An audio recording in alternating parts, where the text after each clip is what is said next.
CM ಮಾತನಾಡ್ತಿದ್ದಾರೆ.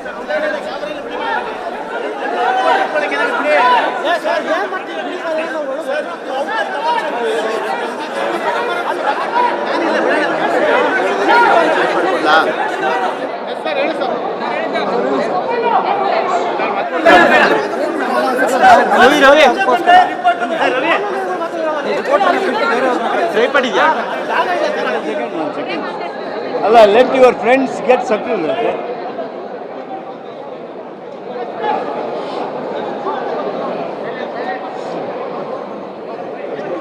ಸನ್ಮಾನ್ಯ ರಾಜ್ಯಪಾಲರು ಪ್ರತಿ ವರ್ಷದ ಆರಂಭದಲ್ಲಿ ಜಂಟಿ ಅಧಿವೇಶನ ಸೇರಿದಾಗ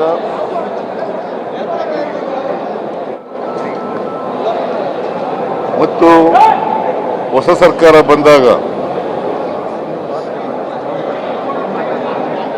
ಜಂಟಿ ಅಧಿವೇಶನ ಉದ್ದೇಶಿಸಿ ಭಾಷಣ ಮಾಡ್ತಕ್ಕಂಥದ್ದು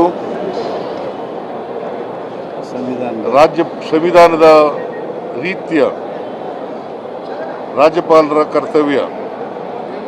ಆರ್ಟಿಕಲ್ 176, 163 ಬಹಳ ಸ್ಪಷ್ಟವಾಗಿ ಹೇಳ್ತದೆ, ರಾಜ್ಯಪಾಲರು ಅವರು ತಯಾರು ಮಾಡಿದಂಥ ಭಾಷಣವನ್ನು ಓದಾಗಿಲ್ಲ. ಕ್ಯಾಬಿನೆಟ್ ಏನು ಪ್ರಿಪೇರ್ ಮಾಡಿಕೊಡ್ತದೆ, ಸರ್ಕಾರದ ಸಚಿವ ಸಂಪುಟ ಏನು ತಯಾರು ಮಾಡ್ತದೆ ಭಾಷಣ, ಆ ಭಾಷಣವನ್ನು ಓದಲೇಬೇಕು.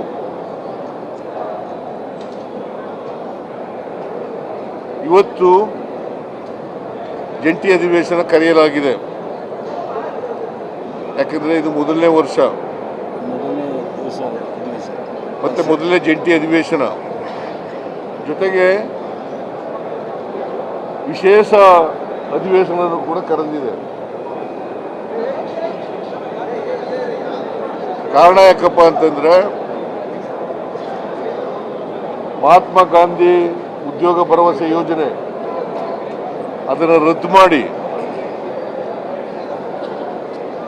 ಅದನ್ನು ರಿಪೀಲ್ ಮಾಡಿ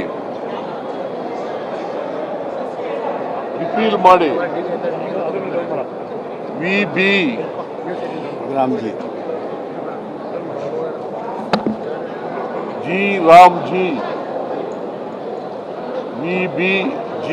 ರಾಮ್ಜಿ ಕಾಯ್ದೆಯನ್ನು ಹೊಸದಾಗಿ ಮಾಡಿದ್ದಾರೆ. ನಮ್ಮ ಸರ್ಕಾರದ ತೀವ್ರ ವಿರೋಧ ಇದೆ.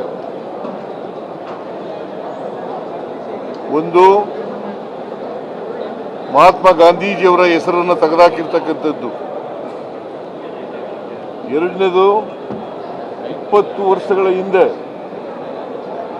2005 ಮನಮೋಹನ್ ಸಿಂಗ್ರವರು ಪ್ರಧಾನಮಂತ್ರಿಯಾಗಿದ್ದಾಗ ಅವರು ಡೈರೆಕ್ಟಿವ್ ಪ್ರಿನ್ಸಿಪಲ್ಸ್ನಲ್ಲಿ ಇರ್ತಕ್ಕಂಥ ಸಂವಿಧಾನದ ನಿರ್ದೇಶನಗಳಲ್ಲಿ ಇರ್ತಕ್ಕಂಥ right to work, right to food, right to education, right to information, ಈ ಕಾಯ್ದೆಗಳನ್ನು ತಂದಿದ್ರು. ಉದ್ದೇಶ, ರೈಟ್ ಟು ವರ್ಕ್ ಕಾಯ್ದೆ ತಂದದ್ದು ಉದ್ದೇಶ ಏನಪ್ಪ ಅಂತಂದ್ರೆ, ಹಳ್ಳಿಗಾಡಿನಲ್ಲಿ ಇರ್ತಕ್ಕಂಥ ಬಡ ಕಾರ್ಮಿಕರಿಗೆ ವರ್ಷದಲ್ಲಿ 100 ದಿನಗಳ ಕಾಲ, ಕನಿಷ್ಠ 100 ದಿನಗಳ ಕಾಲ ಉದ್ಯೋಗವನ್ನು ಕೊಡಬೇಕು ಅಂತಕ್ಕಂಥ ಉದ್ದೇಶದಿಂದ. ಇದರಲ್ಲಿ ದಲಿತರು, ಕಾರ್ಮಿಕರು ಮತ್ತು ಮಹಿಳೆಯರು, ಸಣ್ಣ ರೈತರು ಇದರಲ್ಲಿದ್ದಾರೆ. ಈ ಉದ್ಯೋಗ ಪಡ್ಕೊಳ್ತಕ್ಕಂಥ ಕೆಟಗರಿನಲ್ಲಿ ಇವರೆಲ್ಲರೂ ಕೂಡ ಇರ್ತಕ್ಕಂಥ ಇದು. ವಿಶೇಷವಾಗಿ 53% ಮಹಿಳೆಯರಿದ್ದಾರೆ, 28% ದಲಿತರಿದ್ದಾರೆ. ಇವ್ರಿಗೆ ಉದ್ಯೋಗ ಕೊಡ್ತೀವಿ ಅಂತಕ್ಕಂಥ ಖಾತ್ರಿ ಇಲ್ಲ. ಅವರು ಕೇಳಿದ ಜಾಗದಲ್ಲಿ ಅವ್ರ ಊರಿನಲ್ಲೇ ಅಥವಾ ಅವ್ರ ಜಮೀನುಗಳಲ್ಲೇ, ಸಣ್ಣ ರೈತರಾದರೆ ಅವ್ರ ಜಮೀನುಗಳಲ್ಲೇ ಅವರು ಕೆಲಸ ಮಾಡ್ಬೋದಾಗಿತ್ತು. ಇದನ್ನ ರದ್ದು ಮಾಡಿದ್ದಾರೆ. ಯಾಕಂತಂದ್ರೆ ಈಗಿನ VBG ರಾಮ್ಜಿ ಕಾಯ್ದೆನಲ್ಲಿ ಕೇಂದ್ರ ಸರ್ಕಾರ ತೀರ್ಮಾನ ಮಾಡಬೇಕು. ಕೇಂದ್ರ ಸರ್ಕಾರ ಎಲ್ಲಿ ಕೆಲಸ ಮಾಡಬೇಕು ಅಂತಂದ್ರೆ ಅಲ್ಲಿ ಮಾಡಬೇಕು. ಪಂಚಾಯತಿ ಅವರು ತೀರ್ಮಾನ ಮಾಡ್ತಾರೆ, ಎಲ್ಲಿ ಕೆಲಸ ಮಾಡಬೇಕು ಅನ್ನೋದನ್ನ ತೀರ್ಮಾನ ಮಾಡ್ತಾರೆ. ಆಮೇಲೆ 365 ದಿನಗಳು ಯಾವಾಗ ಕೆಲಸ ಕೇಳಿದ್ರು ಕೊಡಬಹುದಾಗಿತ್ತು, ಯಾವಾಗ ಕೆಲಸ ಕೇಳಿದ್ರು ಕೂಡ ಕೊಡಬೇಕಾಗಿತ್ತು. ಅದು ಸರ್ಕಾರದ ಕರ್ತವ್ಯ. ಜೊತೆಗೆ ಆಕ್ಷನ್ ಪ್ಲಾನ್ ಮಾಡ್ತಕ್ಕಂಥದ್ದು ಆಯಾಯ ಪಂಚಾಯಿತಿಗಳು, ಆಕ್ಷನ್ ಪ್ಲಾನ್ ಮಾಡ್ತಕ್ಕಂಥದ್ದು ಪಂಚಾಯಿತಿಗಳು, ಗ್ರಾಮ ಸಭೆಗಳು. ಇದನ್ನ ಈ ಕಾಯ್ದೆನಲ್ಲಿ, ಹೊಸ ಕಾಯ್ದೆನಲ್ಲಿ VBG ರಾಮ್ಜಿ ಕಾಯ್ದೆನಲ್ಲಿ ಇಲ್ಲ. ವಿರೋಧ ಪಕ್ಷದವರು ಅದನ್ನು ಉದ್ದೇಶಪೂರ್ವಕವಾಗಿ ಡಿಫೆಂಡ್ ಮಾಡ್ಕೊತಾ ಇದ್ದಾರೆ. ಯಾಕಂತಂದ್ರೆ ಇವ್ರಿಗೆ ಯಾವುದೇ ಸ್ವಾತಂತ್ರ್ಯ ಇಲ್ಲ. ವಿರೋಧ ಪಕ್ಷದವರಿಗೆ ಕೇಂದ್ರ ಏನು ಮಾಡಿದ್ರು ಕೂಡ ಅದನ್ನು ಮಾಡಬೇಕು ಅಂತಕ್ಕಂಥದ್ದು, ಅದನ್ನು ಒಪ್ಕೋಬೇಕು ಅಂತಕ್ಕಂಥದ್ದು, ಅದನ್ನು ಸಮರ್ಥನೆ ಮಾಡ್ಕೋಬೇಕು ಅಂತಕ್ಕಂಥದ್ದು ಇವರಲ್ಲಿ ಇರ್ತಕ್ಕಂಥ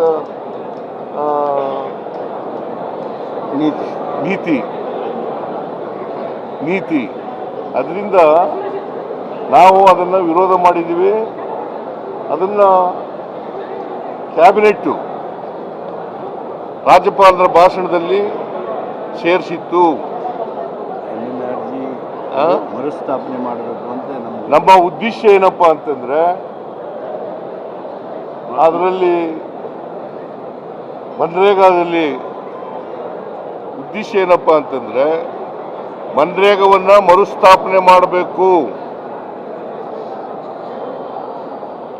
ಈಗ ತಂದಿರತಕ್ಕಂಥ ಹೊಸ ಕಾಯ್ದೆಯನ್ನ ರದ್ದು ಮಾಡಬೇಕು.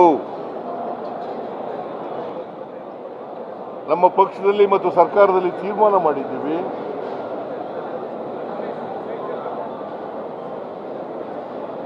ಮನ್ರೇಗವನ್ನ ಮತ್ತೆ ಪುನರ್ಸ್ಥಾಪನೆ ಮಾಡೋವರೆಗೆ ಹೋರಾಟ ನಿರಂತರವಾಗಿ ನಡೀತದೆ. ಯಾವ ಮಾದರಿನಲ್ಲಿ ಅಂತಂದ್ರೆ, ರೈತ ವಿರೋಧಿ ಕಾಯ್ದೆಗಳನ್ನು ತಂದಿದ್ರಲ್ಲ, ಅವುಗಳನ್ನು ವಾಪಸ್ ತಗೊಂಡ್ರಲ್ಲ, ಅಲ್ಲಿವರೆಗೂ ಕೂಡ ನಾವು ಹೋರಾಟವನ್ನು ಮುಂದುವರಿಸ್ತಕ್ಕಂಥ ಕೆಲಸವನ್ನು ಮಾಡ್ತೀವಿ. ಆದರೆ ರಾಜ್ಯಪಾಲರು ಕ್ಯಾಬಿನೆಟ್ ತಯಾರು ಮಾಡಿದಂಥ ಭಾಷಣವನ್ನು ಓದ್ದೇನೆ, ಅವರೇ ತಯಾರು ಮಾಡಿದಂಥ ಒಂದು ಪ್ಯಾರಾ ಭಾಷಣವನ್ನು ಓದಿ ಸಂವಿಧಾನದ ವಿಧಿಗಳಿಗೆ ವಿರೋಧ ಮಾಡಿದ್ದಾರೆ, ಉಲ್ಲಂಘನೆ ಮಾಡಿದ್ದಾರೆ. 176, 163 ಇಟ್ಸ್ ವೆರಿ ವೆರಿ ಕ್ಲಿಯರ್. ಈ shall Rajya he or she shall read the speech prepared by the cabinet of the government.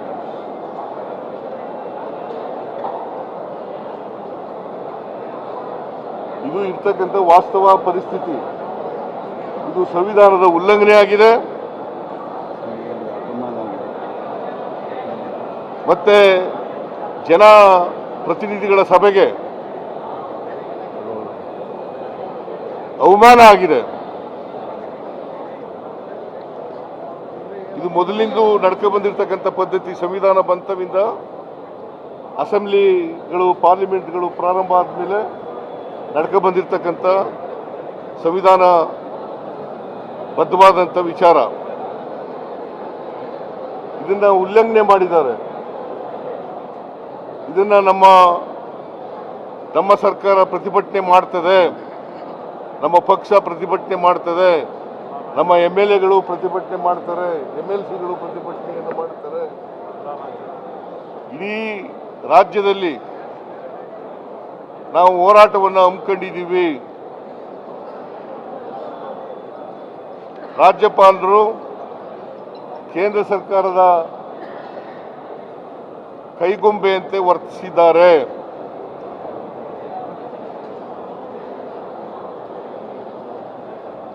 ಕೇಂದ್ರ ಸರ್ಕಾರ ಅವರ ಮಾಡಿರ್ತಕ್ಕಂಥ ತಪ್ಪನ್ನು ಮುಚ್ಚಿಕೊಳ್ಳಲಿಕ್ಕೋಸ್ಕರ ರಾಜ್ಯಪಾಲರ ಕೈಲಿ ಬೇರೆ ಭಾಷಣವನ್ನು ಓದಿಸಿದ್ದಾರೆ. ಇದು ಸಂವಿಧಾನ ಬಾಹಿರ, ಸಂವಿಧಾನದ ಉಲ್ಲಂಘನೆ. ಅವರ ಕರ್ತವ್ಯವನ್ನು ಪಾಲನೆ ಮಾಡಿಲ್ಲ, ಅವರ ಜವಾಬ್ದಾರಿಯನ್ನ ಪಾಲನೆ ಮಾಡಿಲ್ಲ.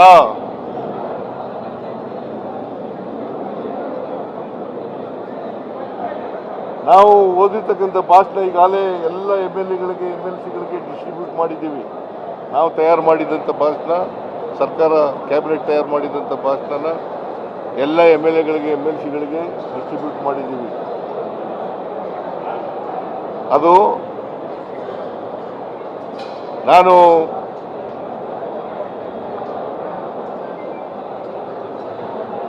ಮತ್ತೆ ನಿಮ್ಮ ಜೊತೆ ಮಾತಾಡ್ತೀನಿ. ನಾನು ಗಾಂಧೀಜಿ ಹೆಸರನ್ನು ಕೂಡ ತೆಗೆದುಬಿಟ್ಟಿದ್ದಾರೆ.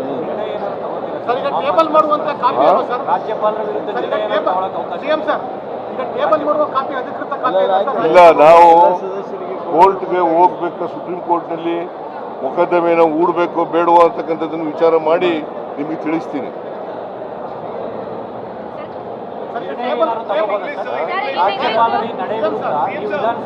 ಇಲ್ಲ, ನಾನು ಈಗ ಕೂತ್ಕೊಂಡು ಮಾತಾಡ್ತೀನಿ, ಬೇರೆ ಮಂತ್ರಿಗಳ ಜೊತೆ ಮಾತಾಡ್ತೀನಿ, ಲಾ ಮಿನಿಸ್ಟರ್ ಜೊತೆಗೂ ಮಾತಾಡ್ತೀನಿ. ಮಾತಾಡಿ ಅಂತಿಮವಾಗಿ ನೀವು ತಿಳಿಸ್ತೀನಿ.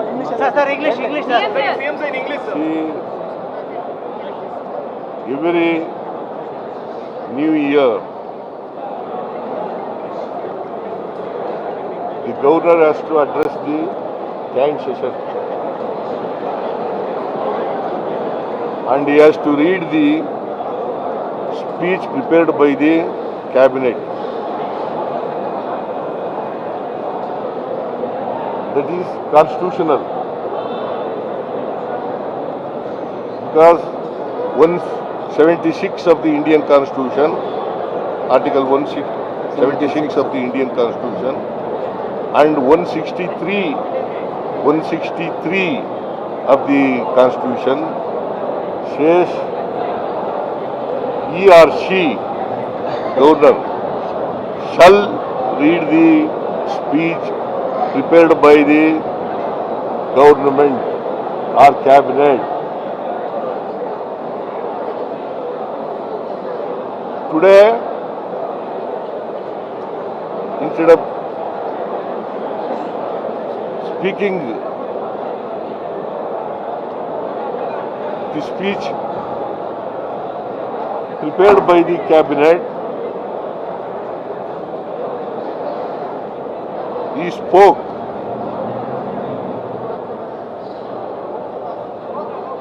the speech prepared by himself.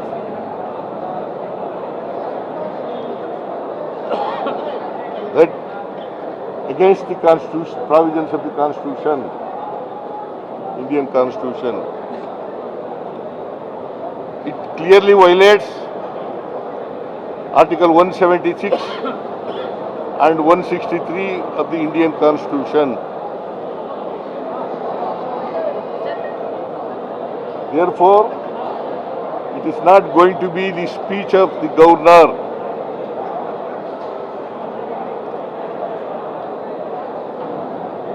He has not discharged his duties as per the Indian Constitution. He has not discharged his responsibilities as prescribed by the Indian Constitution.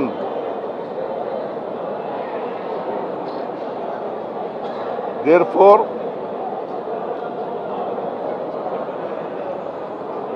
we are going to protest against the attitude of the speaker. I mean, governor. Sorry, governor. But sir, Are what you is the going next to step, approach the sir? Supreme Court Constitutional Bench again? We are examining to approach the Supreme Court or not. We will let you know. Sir, in fact, the BJP guys are protesting against the Sir, the governor was Gera out, sir. CM, sir. Law Minister will say something. Gentlemen, today is the black day in the history of democracy. A governor who is supposed to be a guardian of the constitution, here. ಇದು ಮುಖ್ಯಮಂತ್ರಿಗಳ ಮಾತು. ಮುಖ್ಯಮಂತ್ರಿಗಳು ತುಂಬ ಸ್ಪಷ್ಟವಾಗಿ ಹೇಳಿದ್ರು, ಮನ್ರೇಗಾ ಮರುಸ್ಥಾಪನೆ ಆಗೋ ತನಕ ನಾವು ಬಿಡಲ್ಲ, ಹೋರಾಟ ಮಾಡ್ತೀವಿ. ಇದು ಮುಖ್ಯಮಂತ್ರಿಗಳ ಮಾತು. ಅದು ವಿವಿಜಿ ರಾಮ್ಜಿ ಏನು ಮಾಡಿದಾರಲ್ಲ, ಇದರಿಂದ ಅನ್ಯಾಯ ಆಗುತ್ತೆ, ನಾವು ಇದನ್ನು ಬಿಡಲ್ಲ. ರಾಜ್ಯಪಾಲರು ತಾವೇ ಸಿದ್ಧಪಡಿಸಿಕೊಂಡಂಥ ಭಾಷಣವನ್ನು ಓದಂಗಿಲ್ಲ. ಸಚಿವ ಸಂಪುಟದಲ್ಲಿ ಯಾರು ತಯಾರು ಮಾಡಿ ಕೊಟ್ಟಿರ್ತಾರಲ್ಲ ಅವರದ್ದೇ ಭಾಷಣವನ್ನು ಓದಬೇಕು. ಹೀಗಾಗಿ ನಮ್ಮ ಹೋರಾಟ ಇನ್ನು ಮುಂದುವರಿಯುತ್ತೆ. ಜೊತೆಗೆ ಏನಂದರೆ ಇದಕ್ಕೆ ಸಂಬಂಧಪಟ್ಟಂಗೆ ಸುಪ್ರೀಂ ಕೋರ್ಟ್ಗೆ ಹೋಗುವಂಥ ವಿಚಾರಕ್ಕೆ ಸಂಬಂಧಪಟ್ಟಂಗೂ ಕೂಡ ಚಿಂತನೆ ಮಾಡ್ತಾ ಇದ್ದೀವಿ ಎನ್ನುವಂಥ ಮಾತನ್ನು ಮುಖ್ಯಮಂತ್ರಿಗಳು ಹೇಳಿದ್ದು. ಸನ್ಮಾನ್ಯ ರಾಜ್ಯಪಾಲರು ಪ್ರತಿ ವರ್ಷದ ಆರಂಭದಲ್ಲಿ ಜಂಟಿ ಅಧಿವೇಶನ ಸೇರಿದಾಗ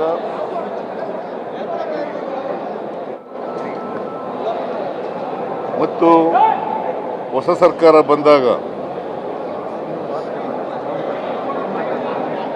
ಜಂಟಿ ಅಧಿವೇಶನ ಉದ್ದೇಶಿಸಿ ಭಾಷಣ ಮಾಡ್ತಕ್ಕಂಥದ್ದು ರಾಜ್ಯ ಸಂವಿಧಾನದ ರೀತಿಯ ರಾಜ್ಯಪಾಲರ ಕರ್ತವ್ಯ. ಆರ್ಟಿಕಲ್ 176, 163 ಬಹಳ ಸ್ಪಷ್ಟವಾಗಿ ಹೇಳ್ತದೆ, ರಾಜ್ಯಪಾಲರು ಅವರು ತಯಾರು ಮಾಡಿದಂಥ ಭಾಷಣವನ್ನು ಓದಾಗಿಲ್ಲ. ಕ್ಯಾಬಿನೆಟ್ ಏನು ಪ್ರಿಪೇರ್ ಮಾಡಿಕೊಡ್ತದೆ, ಸರ್ಕಾರದ ಸಚಿವ ಸಂಪುಟ ಏನು ತಯಾರು ಮಾಡ್ತದೆ ಭಾಷಣ, ಆ ಭಾಷಣವನ್ನು ಓದಲೇಬೇಕು.